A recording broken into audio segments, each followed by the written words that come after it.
Disney has officially pulled the plug on The Acolyte, a series set in the Star Wars universe, after just one season. Let's explore the reactions, the reasons, and what this means for the future of Star Wars on Disney. The Acolyte was supposed to be a fresh take on the Star Wars saga, set long before the events of The Phantom Menace, drawing in part from a long-abandoned expanded universe lore, perhaps trying to lure back its vast numbers of long-standing fans that Disney has all but invited to leave the fandom in the past few years. But as we learned yesterday, Disney decided not to proceed with a second season.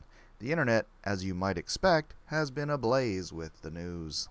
From what we've gathered on X posts, there's a mix of joy and disappointment on my feed. It's a little light on the disappointment, but I digress. Most of the people in the red pill culture war sphere are elated and celebrating the demise of what most of us would call DEI Star Wars. I'll be honest, I didn't even bother to watch it. I'm not even a white male, but it was so blaringly obvious from the trailer that white men were not invited that I lost all interest in even giving it a try before I heard the first review. What can I say? I miss the days when diversity and inclusion might actually include someone of European descent. It's a big galaxy, guys. Couldn't you find one white male out there? The Acolyte seemed to stir this controversy on purpose, as if by getting culture war channels to notice how diverse the cast was, it would give the property more press under the age-old adage that no press is bad press. Well, I hate to break it to you guys. Disney, you've gone ahead and proven that idiom does have its limits. In the old days, you might stir controversy, which drove people to theaters to make their minds up for themselves.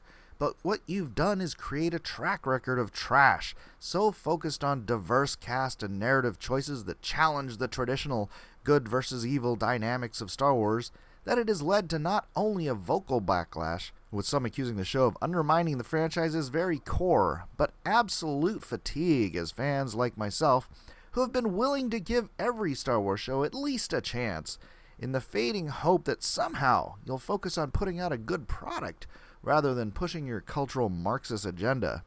You lost me with Acolyte, and going by the numbers and your cancellation of Season 2, you lost a lot of people just like me too. And that brings us to the financials. The Acolyte was a very hefty investment, reportedly costing around $180 million just for the first season. Despite a decent start in initial viewership, the series could not maintain its audience, which obviously played a significant role in its cancellation. Creatively, while The Acolyte had its defenders, as Disney always does, the narrative choices, especially around the Force and the portrayal of the Jedi, were seen by most on our side of the fence as just too radical, leading to this tremendous woke flop for Disney. The cancellation of The Acolyte raises questions about the direction of Star Wars content on Disney+. Are we seeing a shift back towards safer, more traditional storytelling? Or is this a one-off due to specific issues with The Acolyte? What's next for Star Wars fans? Or those who have stuck it out this far anyway? While The Acolyte won't be returning, there's still Andor Season 2 and Ahsoka to look forward to for some. Personally, I really liked Andor, and if the same creative team returns, I'll be there to give that a try. But Ahsoka was pretty underwhelming, to put it kindly. I'll probably give that a pass too. But this cancellation might make Lucasfilm think twice about how they approach a new series in the future. I won't hold my breath, but you never know. Thanks for watching. Let us know your thoughts on the Acolyte's cancellation in the comments below. Was it a fair decision, or do you think it deserves a second chance? Don't forget to like, subscribe, and hit that notification bell for more videos like this. And don't forget to know what you believe, know why you believe it, and for goodness sake, act like it.